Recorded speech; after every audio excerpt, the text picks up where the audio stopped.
Bienvenida a este programa de actualización docente,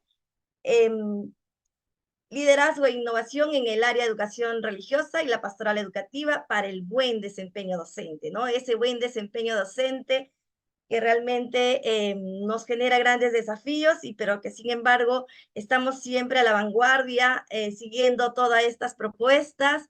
Y pues permítame presentarla a usted, doctora, al público en general. Nuestra doctora Natalie Canales Vargas cuenta con un doctorado en neurociencias por la Universidad Mayor de San Marcos, es magíster en educación en trastornos y también en trastornos de la comunicación humana por la Pontificia Universidad Católica del Perú.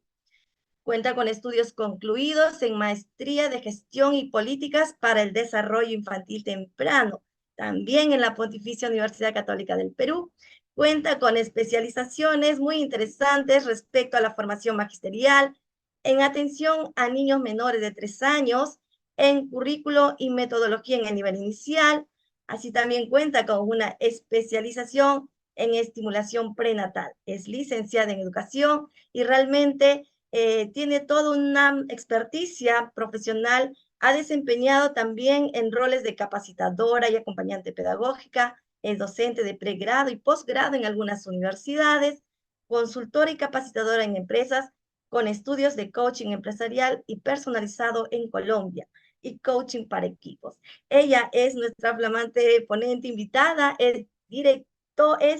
la señora Natalie es jefa de gestión pedagógica de la UGEL 3 de Lima Metropolitana. Sea usted bienvenida y pues con mucho cariño le dejamos a usted en la sala. Muchas gracias. Buenos días con todos. Bueno, reciban el saludo de la UGEL 03, ¿no? Hoy estoy en calidad de jefa de gestión pedagógica de la UGEL 03 y tenemos la suerte o en todo caso el privilegio de poder estar en contacto con muchas escuelas. Y hoy con mucho gusto vengo a compartir con ustedes algo de la experiencia que tenemos nosotros desde la mirada de la evaluación formativa, ¿no? De la implementación de determinadas técnicas para la retroalimentación, complementando de repente todo lo que hemos venido escuchando de la gran doctora Rebeca. Voy a compartir pantalla para comenzar. ¿Listo? Lo que no puedo ver es el... Un segundito para poder... Quiero alcanzar a ver la... ya está. ¿Me dicen si se logra ver, por favor? Sí, sí, está bien, sí se ve. Listo, muy bien. Se ve. Se ve, pero... ahora sí. Ya. Sino que lo que no puedo alcanzar a ver son las preguntas si es que llegaran a tener los mensajes. Parece que sí. Sí, al que estar compartiendo no logro ver las preguntas, entonces de repente si me las leen en algún momento. Sí, estaremos al pendiente, doctora. Sí, sí. Listo, muchas gracias. Bueno, cogí esta imagen de Mafalda, ¿no? Donde Felipe, creo, le pregunta a todos qué les pasa, que dentro de una semana empiezan los exámenes. Eso es lo contrario a la retroalimentación reflexiva o por descubrimiento. Creo que algo que es importante que nosotros sepamos o tengamos en cuenta, que para poder realizar una adecuada evaluación formativa, tenemos que considerar que la planificación, todo este proceso que hacemos de las sesiones, las actividades, van de la mano la planificación y la evaluación. Para poder yo pensar en una buena evaluación formativa, necesito pensar previamente en las actividades que voy a realizar con mis estudiantes. Hoy vamos a hablar de algunas técnicas, sin embargo, quería dejar claro esto. También es necesario que sepamos que dentro del buen desempeño docente y las rúbricas de evaluación a los docentes, nosotros reconocemos aquí a nivel nacional 4 tipos de retroalimentación. Y creo que para poder saber cuál es la correcta, a veces hay que saber cuáles no son las correctas, o cuáles no son las que deberíamos emplear, o cuáles no son los tipos de retroalimentación formativa o reflexiva, perdón, que queremos utilizar. Tenemos la incorrecta, la elemental, la descriptiva y la reflexiva, que es la que hoy vamos a tratar. En cuanto a la retroalimentación incorrecta, se le da una información errónea al estudiante, ¿no? El estudiante te manda la tarea o el producto y le dice, muy bien, veo que has respondido que la pachamanca se hace en el campo, deberás colocar en la tierra. O sea, esto no es así, esto es así, punto. Y no se tiene preparación o seguridad sobre la información suficiente respecto al conocimiento, ¿no? Entonces ocasionas confusiones e incertidumbres al estudiante. Como cuando decimos, ¿sabes qué? No está bien, mejóralo. ¿Mejóralo qué? Mejóralo en dónde. En cuanto a esto lo voy a pasar un poco rápido, solamente es un marco para podernos concentrar un poco más en las técnicas específicas, ¿no? En las diferentes estrategias. La retroalimentación elemental más bien consiste en señalar únicamente si la respuesta que está desarrollando es correcta o no es correcta, ¿no? Inclusive si se le dice, ¿estás seguro de lo que me quieres decir? Cuando él nos da un tipo de respuesta y nosotros vamos diciendo, cuando nosotros vamos diciendo, a ver, piénsalo bien, ¿será eso que dice Juan, lo que está diciendo su compañero es correcto? ¿Qué piensan ustedes? ¿Será? Y ahí nomás nos quedamos, ¿no? También cuando le damos la respuesta correcta o bien resolvemos ejercicios. O cuando decimos, ¿no? Hoy vamos a hablar del, o sea, por ejemplo, vamos a hablar del cristiano y esperamos que ellos contesten mismo. Vamos a hablar de las cruzadas. A veces entendemos que estamos haciendo una buena sesión y lo digo porque lo hemos visto muchísimo en los docentes, ¿no? Entonces no creemos que ellos están respondiendo o están atentos a nuestras actividades, cuando en el fondo no es así. Y también esta retroalimentación elemental, básica, no se da mayores herramientas para descubrir la respuesta en el estudiante. Solo negamos o no afirmamos, así como está en el ejemplo, ¿no? Buenas noches, bonito afiche, buena ortografía. Pum. Bonito. En la Doctora, descriptiva. Sí, doctora, si me permite, el docente está solicitando si usted puede retroceder una hoja anterior del PPT para poder ahí enfatizar un poco más. Ajá. sí, ya, gracias. Sí, aquí en la retroalimentación incorrecta. ¿Ya? ¿Qué es lo que desean ver de aquí? ¿Hay alguna pregunta respecto a esta parte? En realidad la estaba pasando rápido pensando justamente en centrarnos en la reflexiva, pero no hay problema. Si hay alguna pregunta. A ver. No, No. dice que está conforme, ajá. Ok, listo, perfecto. Ya encontré la manera de ir leyendo los mensajes y al mismo tiempo la pantalla. Así que creo que voy viendo. Gracias, gracias. Pero de todas maneras me avisa porque a veces me concentro en lo que voy diciendo y no reviso esa partecita. Bueno, sigamos. A ver. Les decía acerca de la retroalimentación elemental y luego tenemos la descriptiva, ¿no? Que consiste en brindar elementos de información suficiente para mejorar el trabajo de los estudiantes, describe los aciertos o dificultades, pero nos quedamos solamente allí, ¿no? Descubrimos los aciertos, qué es lo que nos parece que está bien, sugiriendo qué debemos hacer para mejorar. Por ejemplo, aquí el estudiante le envía una adivinanza con una descripción y le dice, muy bien, Kevin, corrige en tus adivinanzas la palabra que dice adivinaza, porque la que debe decir es adivinanza, ¿no? Le describe qué cosa es lo que está correcto, incorrecto y nada más.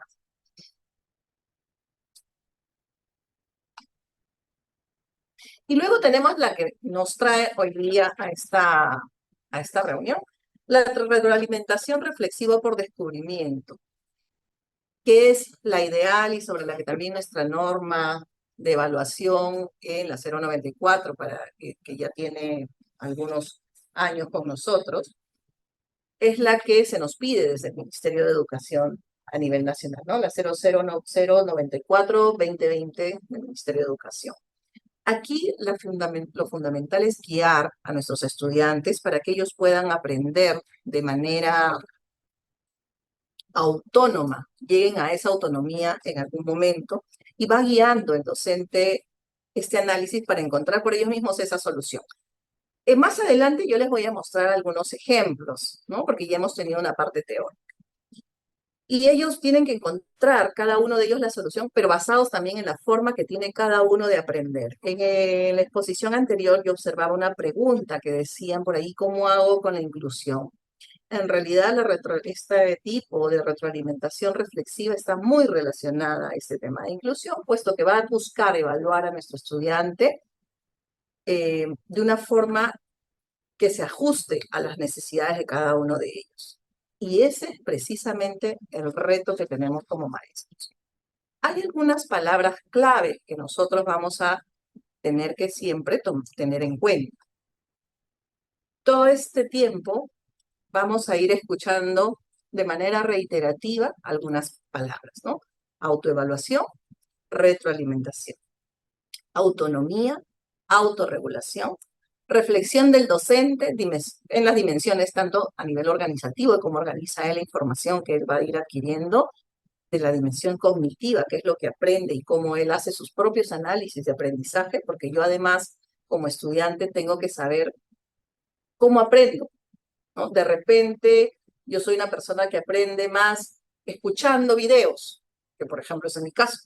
Hay otras personas que necesitan leer esa información. Hay otras personas que necesitan solo escuchar. Otras que quieren ir a ver qué cosa es lo que está pasando y necesito, no sé, moverme, jugar con rompecabezas, piezas. Y el maestro tiene que ir atendiendo todas esas necesidades. Por eso decía, este es el gran reto. Pero ya no es el maestro el que atiende solamente a las necesidades, sino que el estudiante, lo que el maestro tiene que hacer es propiciar que el estudiante primero sepa cuáles son esas necesidades que él mismo tiene y pueda ir encontrando las formas de aprendizaje. Entonces está amarrado, está abrazado, como les mostraba el corazoncito y el cerebro hace un rato, la planificación de la sesión que nosotros vayamos a realizar con la evaluación o con la retroalimentación. Y otra palabra clave es el aprender a aprender, que es el secreto del éxito en realidad, ¿no? Y entonces, ¿qué vamos a hacer para que no nos ocurra lo que le pasa a la profesora de Mafalda, ¿no? Le dice, el que no haya entendido, que levante la mano. Manolito levanta la mano y dice, veamos, Manolito, ¿qué es lo que no has entendido? Desde marzo hasta ahora, nada. Hay que tener claro, desde nuestra mirada de docentes en Perú, que nosotros tenemos un norte, ¿no? Nosotros tenemos un norte dado por el Currículo Nacional de Educación Básica, que es el que todavía está vigente desde el 2017, y este norte nos establece qué es lo que tenemos que construir o ver al final como persona. Aquí, si no me equivoco, la mayoría son docentes de religión, o si me corrigen, si hay alguna otra especialidad para enfocarme más en lo que tengamos, por favor. Son de religión. Todos, perfecto. Todos, sí. Muy bien. Entonces, vamos a ir enfocándonos por ahí. Nosotros tenemos que ver que dentro de este perfil de egreso, lo que buscamos, especialmente situándonos como, bueno, yo soy formada en el pedagógico de Monterrico. Si bien soy profesora inicial, nosotros salimos con un título tácito en religión, ¿no? Llevamos un montón de ciclos de teología. Y una de las cosas que veía en la formación era que lo más importante para nosotros es formar buenas personas, ¿cierto? Personas éticas, personas con compromiso con su comunidad, personas que sean responsables y dependiendo de los carismas diferentes de las escuelas a las que nosotros estemos, digamos, en las que estemos trabajando o con los religiosos con los que estemos, vamos obteniendo o vamos enfocando el carisma de nuestros estudiantes. Entonces, hoy en día, para el maestro de religión es sumamente retador el estar en aula, pues en medio de una sociedad donde los chicos, esta generación Z, las últimas generaciones, ya no quieren creer en nada, ¿no? Y donde todo está tan a libre albedrío que en algunos casos se ha convertido en libertinaje. No obstante, dentro de eso, nosotros dentro del currículo, tenemos dentro del perfil este perfil importante, que es comprende, aprecia y cultiva la dimensión espiritual y religiosa, que no significa que solo nos vamos a concentrar en ella, pues tenemos además, como bien maestros de religión, tenemos que concentrarnos en ver en cómo esto se combina con todas las demás áreas, ¿no? Y finalmente llegar a ese gran reto, que es trabajar con nuestros estudiantes, que a su vez, nuevamente creo que el reto mayor que tendríamos es que puedan estar vinculados a sus propias familias, ¿no? Tenemos una sociedad, como decía aquí la maestra Faustina, una generación de nueva era. Sí es cierto, son otra generación, pero también son una generación que requiere de ejemplos. Yo ahí me guiaría muchísimo de las declaraciones que mandó el Papa Francisco, ¿no? Donde aterriza y que además es el enfoque del área que sustenta el desarrollo del área, el enfoque humanista cristiano, que uno de los cuales nos señala que es importante aterrizar en la realidad, ¿correcto? Y entonces tenemos que ir cruzando esta información con lo grande que tenemos. Nosotros tenemos que apuntar hacia el desarrollo de las competencias, ¿no? Esa construcción constante, deliberada y consciente que es propiciada por nosotros los docentes y las instituciones para actuar y resolver situaciones. A su vez, estas competencias están conformadas por determinadas capacidades, que es lo que yo tengo que saber, qué es lo que tengo que saber hacer y las actitudes. En el área de educación religiosa hay ciertos conocimientos que tenemos que tener, pero principalmente creo que tenemos que enfocarnos en aterrizar esos aprendizajes en actitudes y en habilidades. Y por supuesto, irnos guiando por nuestros desempeños y nuestros estándares. Esto como para darles un pequeño marco de lo que nosotros tenemos que ir cruzando con el currículo nacional para que no sea un maestro de educación religiosa, un maestro de religión que está ajeno a todas las situaciones que ocurren en la escuela, ¿no? Sino que es parte de eso y que en algún momento tendría que de alguna manera ir con el buen liderazgo, ir entrando de tal forma que todos los maestros estén comprometidos en esa misma línea. Miren, y con 2 horas de religión, qué difícil, ¿no? Sin embargo, ese es el reto para que nos resulten estos aprendizajes. Ahora, como teníamos que hablar básicamente de habilidad, de estrategias, entonces quería traerles también algunas evidencias. Bueno, ¿y cuáles son esas evidencias? Si yo estoy hablando de teorías, principios, conceptos, utilizaré cuadros comparativos, mapas conceptuales, resúmenes, ensayos, esto de manera general, no solo para una determinada área. Si quiero ver el desempeño, que es lo que más vamos a observar en religión, o lo que deberíamos tal vez por ese aterrizaje en la realidad que tenemos de estas propuestas, que sobre todo van muy alineadas la religión a la ética, al sentido común o al beneficio común, etcétera. ¿Qué tenemos que buscar? Acciones observables con lineamientos definidos, ¿no? A través de informes, a través de problemas, ejercicios, proyectos. Los proyectos en religión son de mucho beneficio para nuestros estudiantes, sobre todo considerando que son estudiantes adolescentes, ¿no? Y que es justamente esa adolescencia en la que pasa por un momento difícil dentro del desarrollo humano, en el que está cuajando sus valores. Es el momento para poder definir qué valores con los valores con los cuales se va a quedar nuestro estudiante. Y entonces podemos también tener como evidencia alguna maqueta, alguna investigación. Como productos, si es que lo que buscamos son productos, algunas producciones, ¿no? Documentos, objetivos con los criterios establecidos, alguna muestra física de algo. Y también otra de las evidencias que en religión podríamos emplear mucho son las evidencias de las actitudes, es decir, de las posturas personales que se manifiestan durante el desempeño de nuestro estudiante. Manifestaciones de valores como responsabilidad, tolerancia, iniciativa, perseverancia, aquellos valores que nosotros hayamos seleccionado.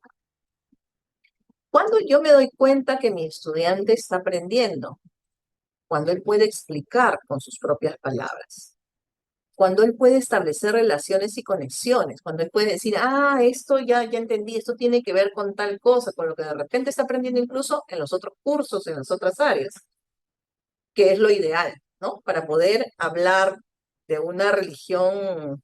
¿No escucha, me dice? No sé si es un problema. ¿Me avisan? ¿Ustedes me escuchan bien? ¿Solamente Gisela? Sí, Doctora, está sí se como... la escucha. Ah, ya, de repente son los audios. Gracias. Explicar con sus propias palabras, establecer relaciones y conexiones, analizar críticamente con el adolescente. Uno no puede decirle esto es blanco o esto es negro, porque hoy en día nuestros adolescentes son muy cuestionadores. Además, tienen muchísima información e información que además sus influencers no son necesarios, del que viene de los influencers, que no son pues personas ni siquiera que podríamos decir que tienen en alta moral o en alta ética, o que pueden ser ejemplo de lo que nosotros no consideraríamos un ejemplo, para ellos sí lo es.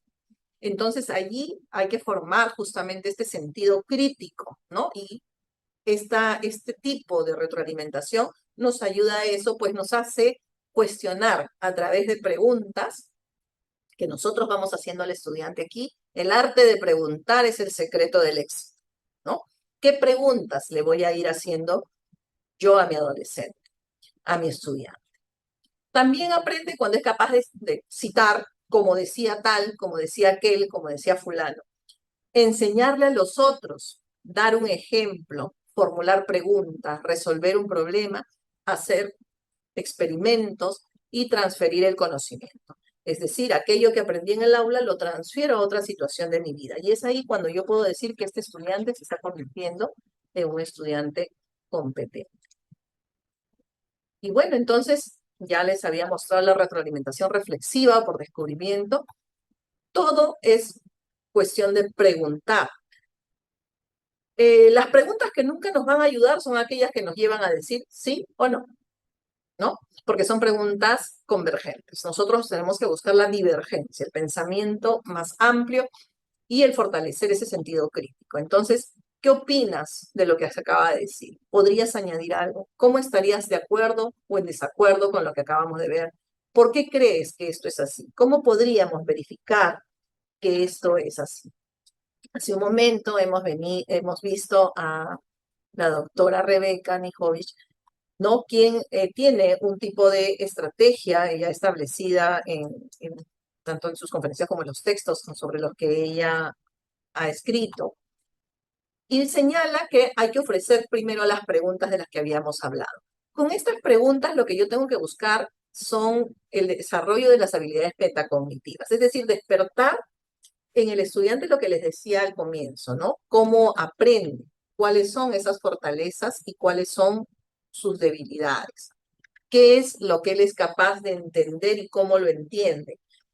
Por ejemplo, en religión, si tuvieran un proyecto, no sé, de visitar un albergue con madres adolescentes gestantes, por poner un ejemplo, si es que nosotros, no es que la clase va a durar 2 horas, yo puedo hacer que un proyecto dure varias sesiones y pueda ser un proyecto ya sea de ayuda social, puede ser un proyecto de ayuda al interior, dice, el amor al prójimo, el prójimo es el que está más cercano, podría estar ocurriendo algo en el aula, un estudiante que tenga un padre enfermo, que tenga algún hermano que requiera algo.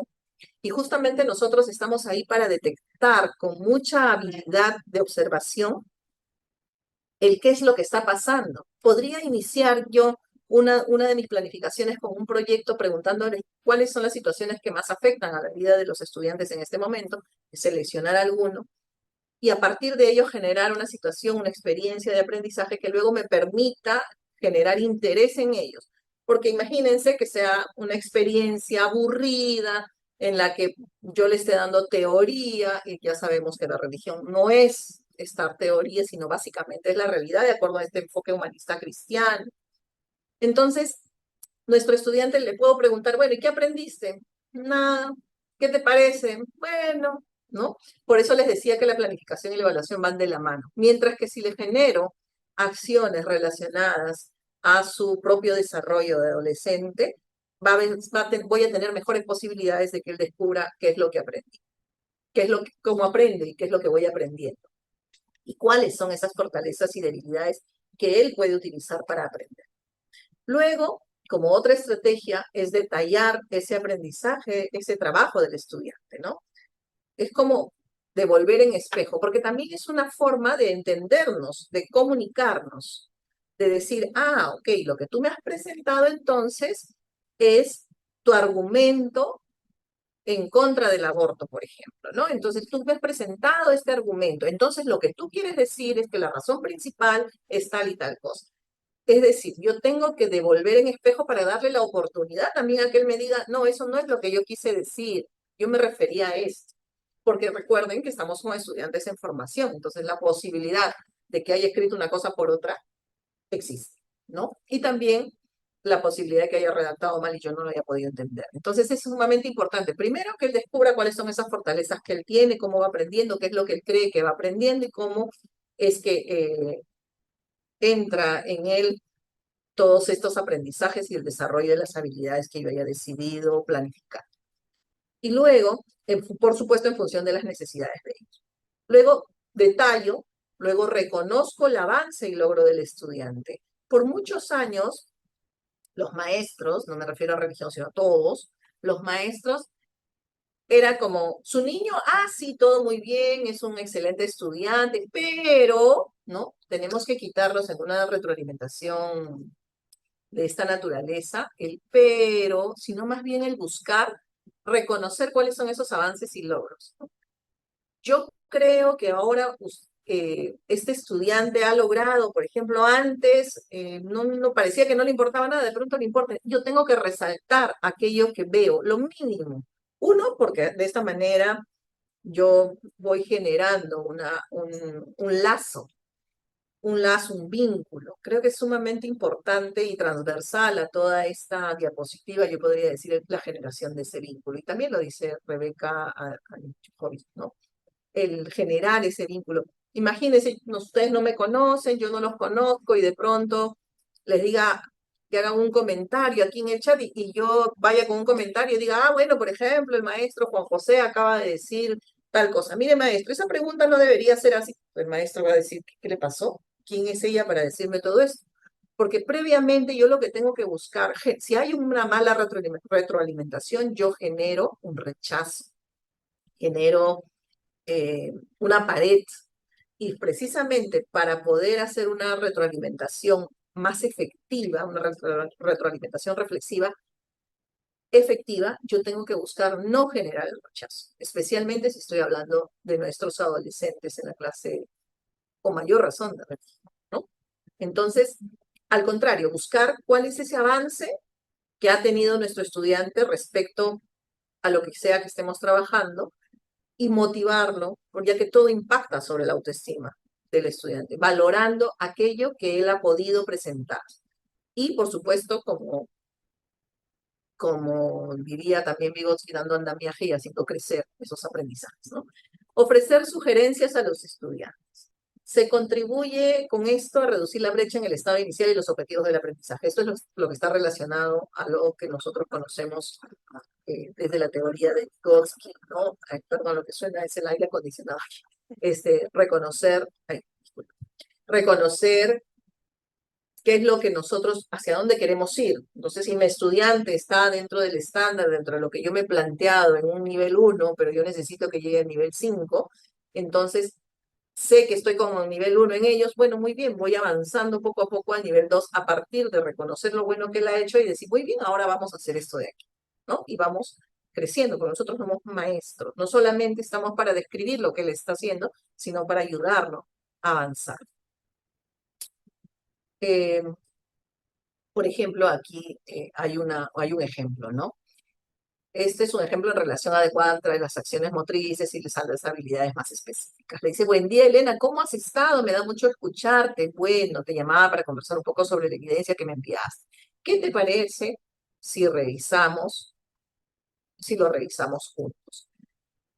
Yo, ¿por qué les puse este ejemplo independientemente del área? Es porque precisamente lo que busca primero es la vinculación con el estudiante. Entonces, no es que le devuelvo la retroalimentación inmediatamente, sino recuerden que la palabra clave aquí es la vinculación, ¿no? Si yo puedo estar vinculado, es más fácil que yo pueda incluso hacer preguntas y que se me ocurran mejores preguntas, porque a partir de las respuestas que él me va dando, yo voy a generar preguntas. Si estamos frente a un estudiante y yo le hago una pregunta que a él no le parece interesante, retadora, o que no saca, no aflora nada de él, me va a contestar. ¿Cómo contestan ellos, no?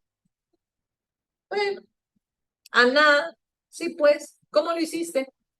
Fácil. Es muy difícil sacarle una conversación y una respuesta al estudiante si él no siente confianza con uno, ¿no?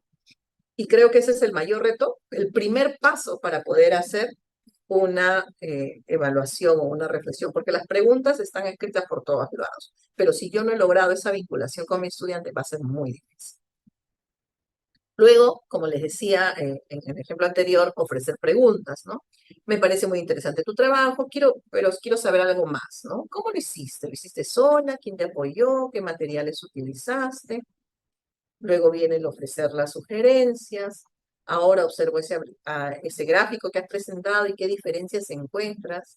¿Cómo puedes utilizar estas habilidades en la vida cotidiana? Eh, ¿Podría tu producto sufrir cambios?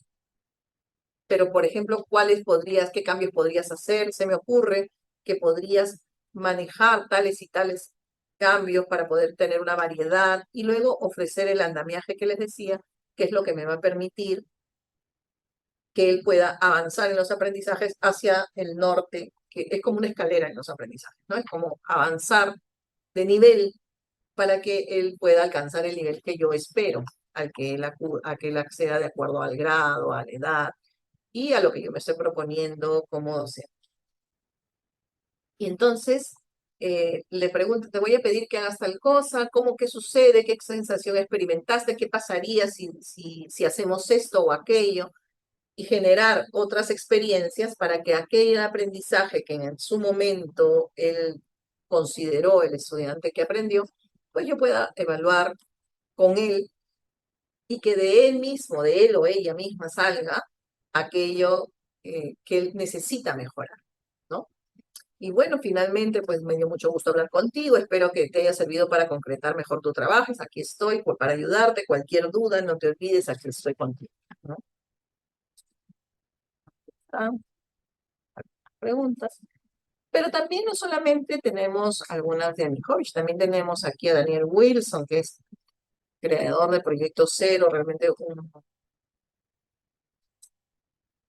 un experto en la materia, ¿no? En un contexto de educación a distancia mencionaba él, porque, bueno, todos esta evaluación, esta retroalimentación se da con más fuerza a partir de cuando tuvimos un momento que estar en pandemia, ¿no? Entonces, él decía, resultará muy útil para retroalimentar a tus estudiantes con conversaciones a partir de 4 pasos que él propone, ¿no? Primero, clarificar, es parecido a Denikovich cuando hace preguntas, valorar, ¿no? Es decir, reconocer los logros que decíamos hace un momento, expresar inquietudes y hacer sugerencias, ¿sí? Entonces, en clarificar, formula preguntas para aclarar una idea o aspecto que el estudiante comprendió las ideas, para saber si comprendió las ideas y acciones realizadas en la tarea, el trabajo o proyecto. Entonces, hay algunas preguntas orientadoras, porque a veces andamos diciendo, ¿y cómo lo hago? ¿No? Le preguntamos, le permitimos a nuestro estudiante que nos explique. Creo que una habilidad que tendremos que desarrollar nosotros los docentes, que nos cuesta mucho, es escuchar, ¿no? Podemos hablar por horas, pero a veces nos cuesta escuchar. Y en este caso, en el momento de las preguntas, es hacer preguntas para que ellos nos escuchen. Perdón, ellos nos expliquen y nosotros escuchamos. Explícame con mayor detalle sobre esto. ¿Me puedes repetir más despacio el ejemplo sobre esto? Dijiste que se puede hacer así. ¿A qué te refieres? ¿No? Estoy en lo correcto. Tu idea trataba sobre, como les digo, es aclarar para ver si yo he entendido bien lo que él está diciendo, porque lo último que quiero generar con mi estudiante es un problema de comunicación. Y a veces es lo primero que genera. Tal vez no en ninguno de los 200 que estén aquí, pero es la experiencia de ver tantos docentes en aula y eso es lo primero que se encuentra. El docente dijo una cosa, pero el chico entendió otra cosa y entonces se generan además conflictos, ¿no? Y por supuesto la pared, que es la que debemos evitar, esa pared que hace que luego ninguna retroalimentación nos ayude porque ya tuvimos la mala experiencia de que, acuérdense todos cuando hemos sido docentes, perdón, cuando hemos sido estudiantes, si me caía bien el profesor de matemática, yo era buena en matemática. Si me caía mal el profesor de educación física, ya no me gustaba el deporte, ¿no? O sea, para el adolescente es muy emocional. Entonces, en la medida que yo pueda tener ese nexo, esa vinculación, y por eso insisto tanto en ello, es que yo puedo realizar realmente este proceso de evaluación con mayor facilidad. Es más, él me lo va a hacer fácil, porque con una sola pregunta, si yo le digo explícame con mayor detalle y tengo la vinculación necesaria, él solito va a hablar. Pero si no, aquí tenemos un montón de preguntas, ¿no? Dame un ejemplo, dime cómo crees que lo hiciste, por qué, qué aprendiste al hacer la tarea, qué hiciste para encontrar la solución, cómo lo lograste, qué dificultades tuviste, cómo fue este proceso, qué hiciste para encontrar la solución, cómo lo conseguiste, qué dificultades. Oye, se copió. Luego nos dice Wilson que en el segundo paso es valorar de manera constructiva lo que se aprecia como correcto, ¿no? También debes hacer énfasis en los puntos positivos, las fortalezas y el aspecto interesantes, creativos y nuevos que pueda tener la tarea que nuestro estudiante ha desarrollado. Siempre creando un clima positivo, de respeto, de confianza, de colaboración, ¿no? Algunas preguntas, por ejemplo, son, o algunas frases, excelente hipótesis, muy bien esta observación, buena infografía, te quedaron muy bien los ejes tópicos y los gráficos. No me quedo en muy bien, ¿no? Sino le explico qué cosa, le escribo un poco qué es lo que estoy valorando. Esos adjetivos que usaste en tu cuento enriquecieron la narración, porque así permite una mejor descripción del contexto y sus personajes. Me gusta cómo estás leyendo. Ahora puedes leer 60 palabras por minuto. Eso te permite una mejor comprensión. Me encantó tu idea y ejemplo, porque allí es, a tu idea y ejemplo, porque allí está la clave de la propuesta. ¿No? Excelente, tienes una actitud abierta a la indagación. Bien, sigue teniendo una actitud positiva hacia la crítica constructiva. Por ejemplo, cuando tenemos algunos momentos en que ellos mismos se evalúan. Luego, después de este paso, tenemos que expresar inquietudes. Mira, esto ya valoré, ya me clarificó, ya me aclaró, ya sé de qué se trata el trabajo y entonces ahora digo, ya, pero ¿qué pasaría si lo harías? ¿Qué harías diferente si tuvieras que hacer esta misma tarea? ¿Cómo lo harías de otra manera? ¿Qué podrías mejorar? ¿Qué idea tienes para mejorar esta tarea o proyecto? ¿Qué opinas? ¿Qué resultados podrías tener si haces esto o aquello? ¿Qué preguntas tienes sobre los pasos de la tarea? Tenemos que expresar inquietudes con la intención de ampliar ese campo en el que nosotros podemos intervenir en la reflexión que él mismo va haciendo de sus propios aprendizajes. Para que finalmente, de acuerdo al siguiente paso, yo pueda hacer sugerencias, ¿no? Haciendo recomendaciones de manera descriptiva, específica, concreta. Eso es bien importante, específica, concreta y de manera descriptiva. No es, bueno, todo está muy bien, pero sería bueno que lo mejores. Esa no es una retroalimentación reflexiva, ¿no? Agrégale un poquito más de información. Tampoco es una retroalimentación que nos pueda hacer.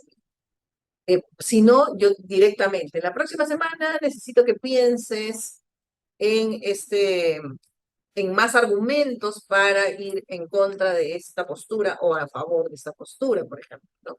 Tienes dos argumentos muy buenos, ¿qué tal si buscamos uno más?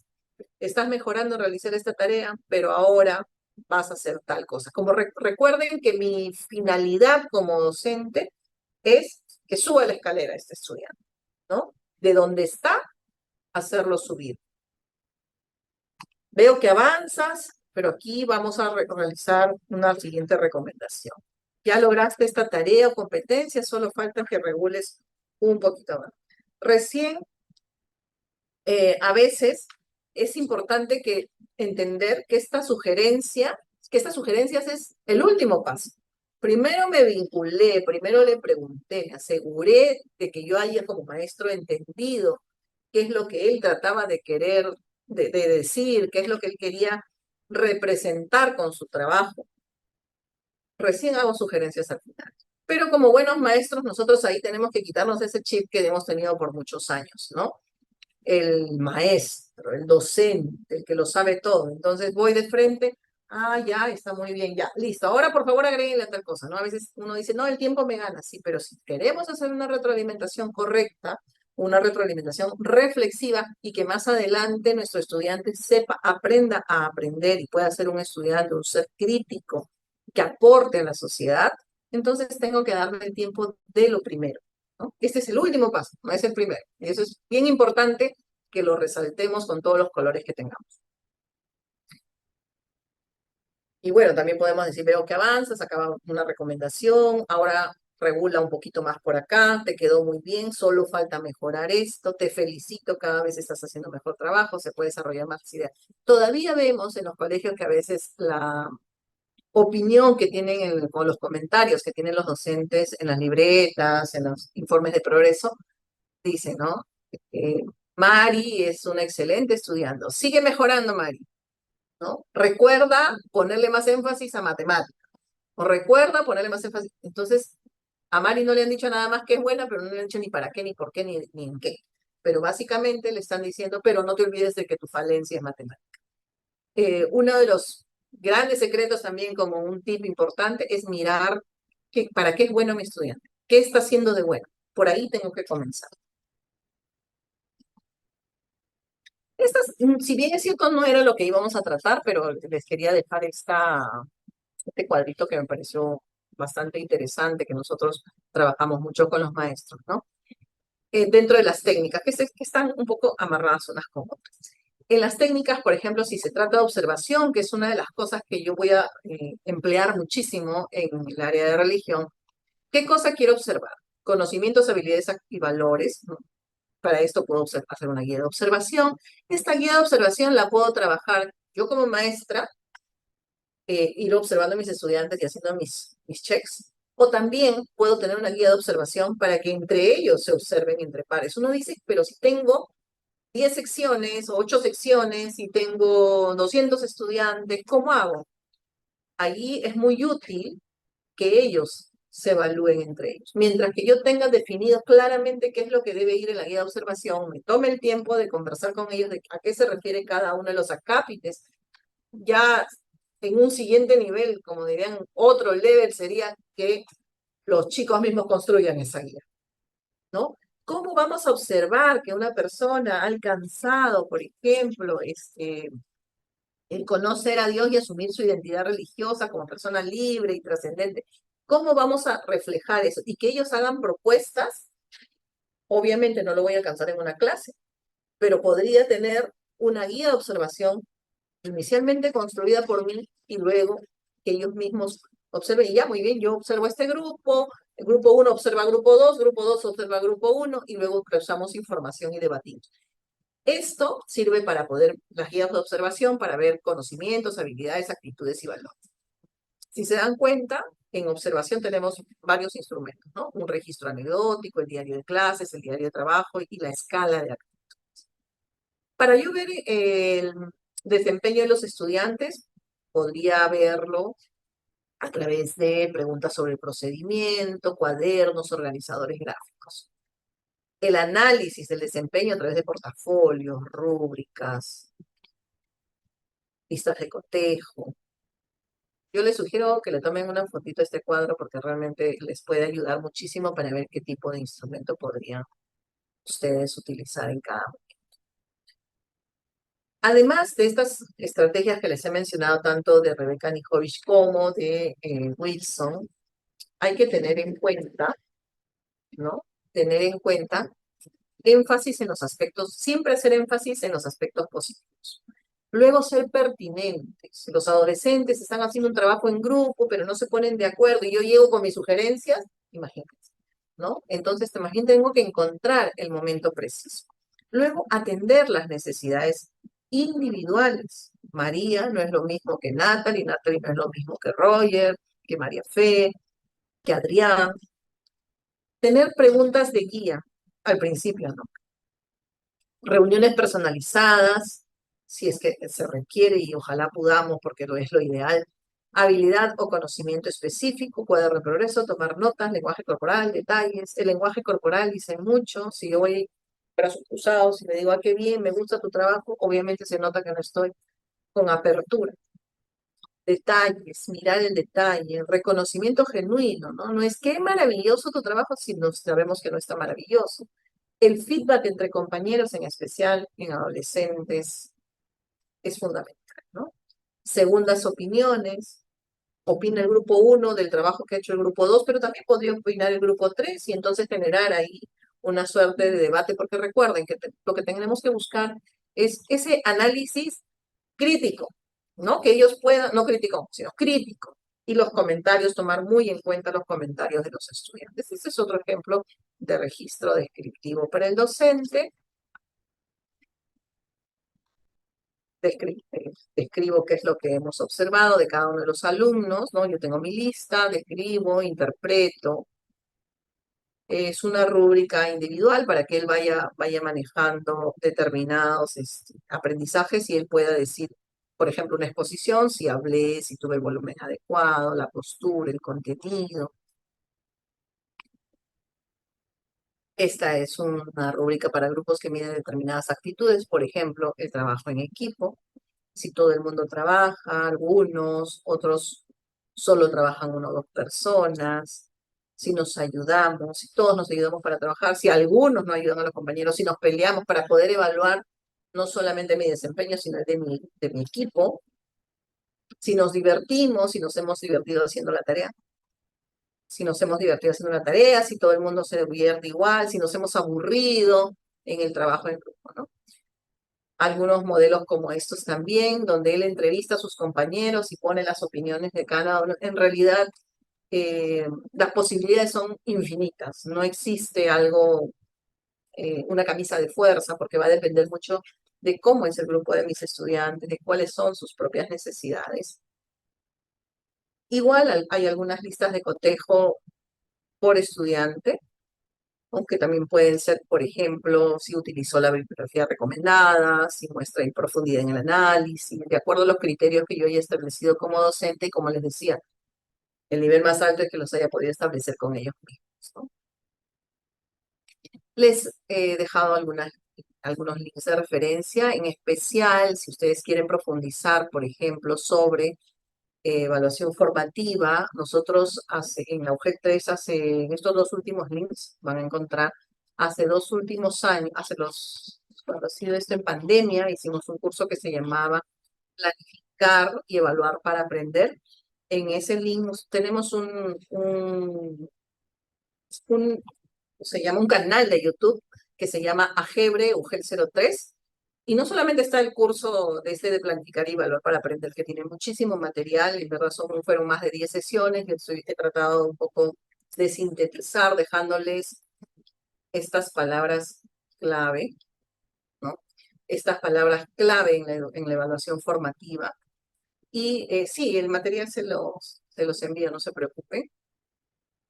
Y con eso ustedes puedan también profundizar, pero teniendo esta diapositiva en el centro, donde yo tengo que entender que mi estudiante tiene que aprender a aprender y sobre todo yo tengo que lograr una buena vinculación con ellos para que puedan, sobre todo en religión, ¿no? Porque yo no le puedo discutir nada al profesor de matemática, porque 2 más 2 siempre van a ser 4, ¿no?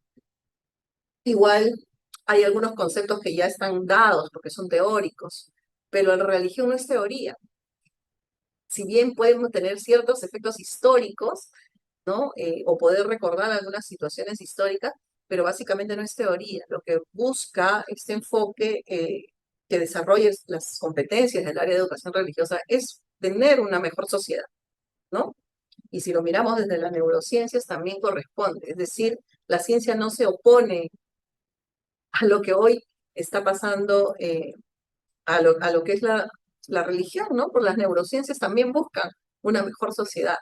Entonces, y esto es más que una responsabilidad, diría yo, un reto de los maestros de religión, desde la posibilidad de conseguir que el estudiante confíe, ¿no? Y no solo dar la sesión y que el niño repita determinados conceptos en los que no cree. Lo que tenemos que conseguir es precisamente que crea en ese ser universal que que es quien nos sostiene en los momentos difíciles, ¿no?